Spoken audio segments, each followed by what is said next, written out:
भव्य आसूड मोर्चाचं नियोजन करण्यात आलेलं आहे। या आसूड मोर्चाला ज्यांची प्रमुख उपस्थिती लाभली असे महाराष्ट्र प्रदेश काँग्रेस कमिटीचे प्रदेशाध्यक्ष सन्माननीय हर्षवर्धनजी दादा सपकाळ साहेब, व्यासपीठावर उपस्थित असलेले माजी आमदार माजी जिल्हाध्यक्ष हनुमंतरावजी पाटील बेटमोगरेकर साहेब, महाराष्ट्र प्रदेश काँग्रेस ओबीसीचे जिल्हाध्यक्ष आपले प्रदेशाध्यक्ष माननीय यशपालजी भिंगे सर, उत्तरचे जिल्हाध्यक्ष विठ्ठलभाऊ पावडे, शहराध्यक्ष गफ्फारभाई, माजी महापौर माजी शहराध्यक्ष सत्तारभाई, माजी जिल्हाध्यक्ष माननीय राजेशदादा पावडे, प्रदेश काँग्रेस कमिटीचे सरचिटणीस माननीय डॉक्टर श्रावणजी रापणवाड, माननीय सुरेंद्रजी घोडजकर, व्यासपीठावर उपस्थित असलेले आमच्या AICCच्या महिला कोऑर्डिनेटर डॉक्टर रेखाताई चव्हाण, भोकर विधानसभा मतदारसंघाचे नेते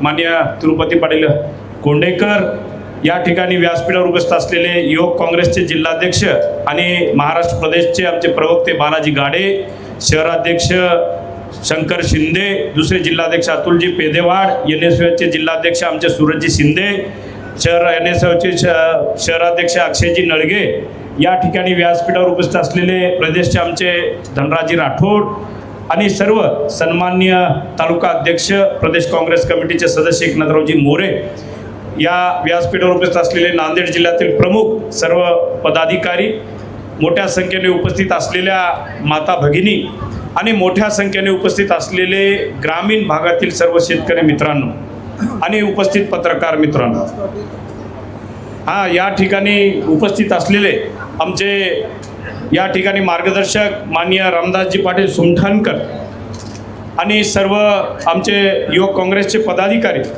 आज आसूड मोर्चाच्या निमित्ताने आपण सर्वजण या ठिकाणी जमलेलो आहोत।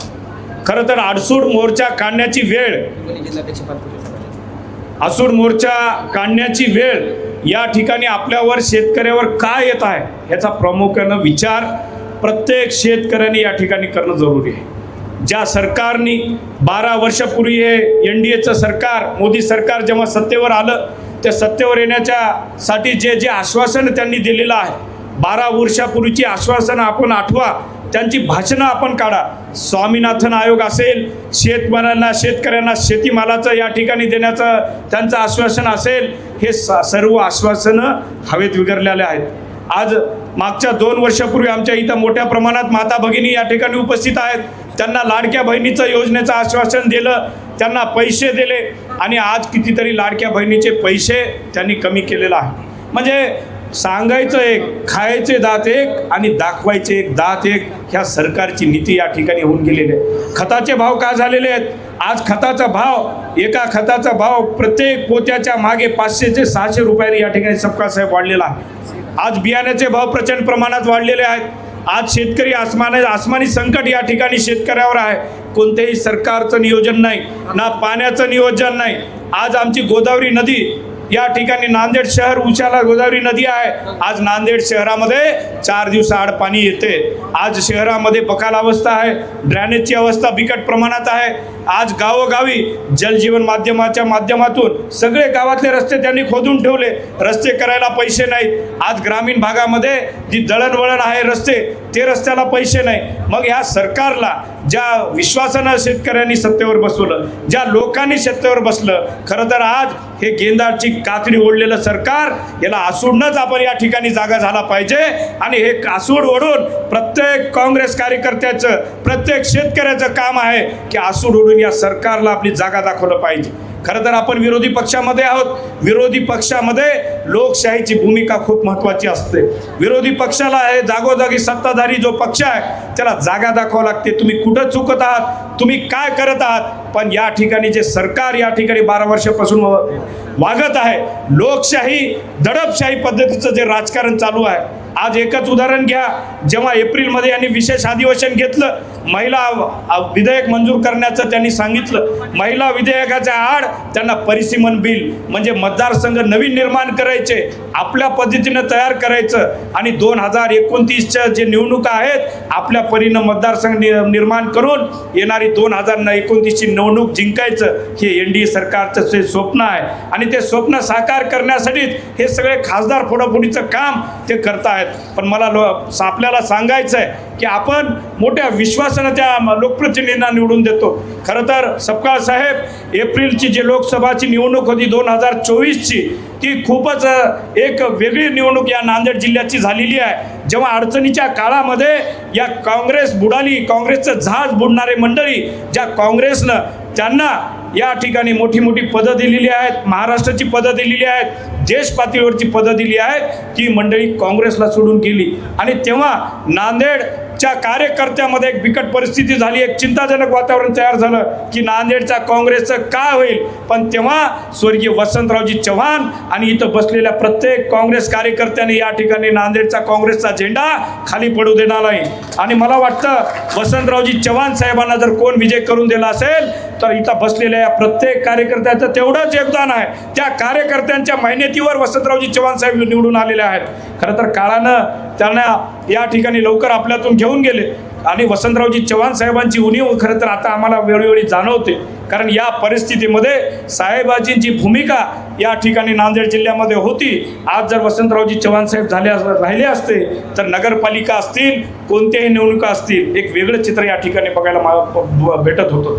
पण मी आपल्याला विश्वास देऊ इच्छितो की ज्या विश्वासानं आपण स्वर्गीय वसंतरावजी चव्हाण साहेबाला विजयी केला, ज्या विश्वासानं तुम्ही आपण माझ्या पाठीमागे आपला खासदार म्हणून या ठिकाणी निवडून दिलात, मी विश्वासघात कदापि होऊ देणार नाही. कारण कार्यकर्ते आहेत तर आम्ही या ठिकाणी आहोत. आम्ही एवढं भाषण कशासाठी करतोय? इथं उभा टाकण्याची ताकद, इथं बोलण्याची ताकद ह्या प्रत्येक सामान्य बूथवरच्या काँग्रेस कार्यकर्त्याने आम्हाला या दिलेली आहेत. आणि काँग्रेस कार्यकर्त्याच्या बळावरच ज्या काही निवडणुका, ठीक आहे आपण निवडणुका लढलो, कमी जास्त झाला असेल, पण सपकाळ साहेब मलाही आपल्याला विनंती करायचं आहे तमाम नांदेड जिल्ह्यातल्या काँग्रेस कार्यकर्त्यासमोर, कारण या ठिकाणी ज्या काही निवडणुका होतील काँग्रेस सबळावर या ठिकाणी लढण्याचा आपण आम्हाला आदेश देऊन टाका. येणाऱ्या काळामध्ये काँग्रेस या ठिकाणी सबळावर लढेल. ठीक आहे, कुठं हार होईल, कुठं जीत होईल.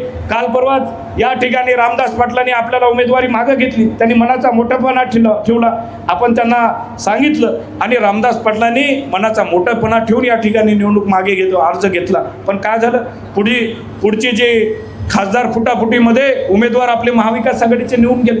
पण येणाऱ्या पुढच्या काळामध्ये ज्या काही निवडणुका होतील ते स्वबळावर या ठिकाणी आपण लढण्यासाठी आम्हाला ताकद द्या.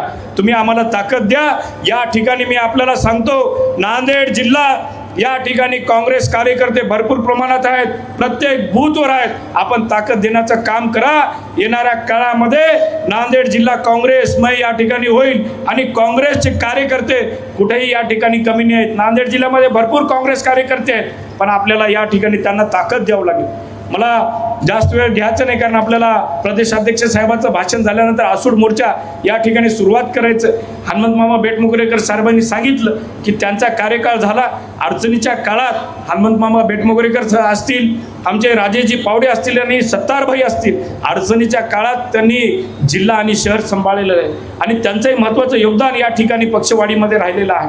आणि हनुमंत मामांनी सांगितलं की आता येणाऱ्या निवडणुका ह्या जिल्हाध्यक्षावर आहेत. खरं तर राहुलजी गांधी यांनी विचार करून या ठिकाणी जेवढे काही जिल्हाध्यक्ष महाराष्ट्र प्रदेश काँग्रेसमध्ये या ठिकाणी महाराष्ट्रामध्ये झाले असतील, जवळपास 45 ते 50 वयोगटामधले जिल्हाध्यक्ष सर्व दिलेले आहेत. आणि त्यांचीही काही दूरदृष्टी असेल, कारण येणाऱ्या पुढच्या ताकदीला जर आपल्याला टक्कर द्यायची असेल तर या ठिकाणी नवयुवकांची फौज निर्माण करण्याचं काम राहुलजी गांधी यांच्या मार्फत राहणार आहे. आणि निश्चितच हनुमंत मामा, आम्ही आमच्या पाठीवर असंच आपण मार्गदर्शक म्हणून थाप देत राहा.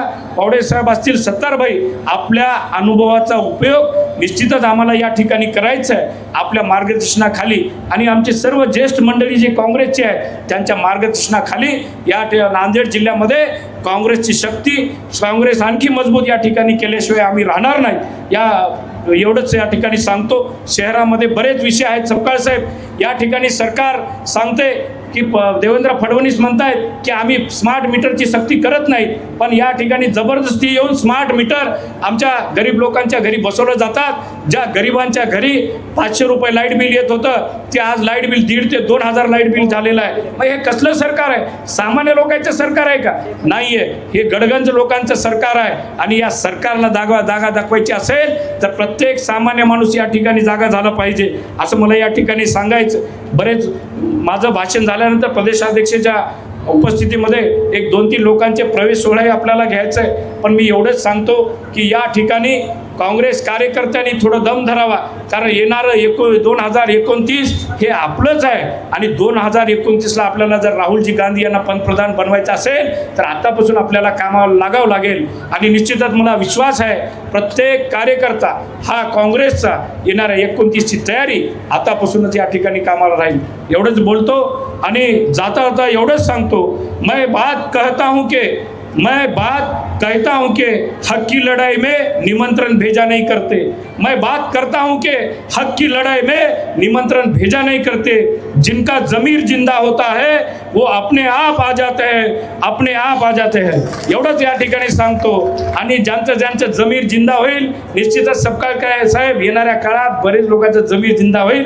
आणि काँग्रेसमध्ये आज सुरुवात केलेली आहे. आपल्या उपस्थितीमध्ये बरेच असे लोक आहेत की ते आता येणाऱ्या काळात आमच्या संपर्कात आहेत. मोठे मोठे प्रवेश सोहळे आपल्याला या ठिकाणी येणाऱ्या काळामध्ये काँग्रेसचे नांदेडचे होतील एवढंच या ठिकाणी सांगतो.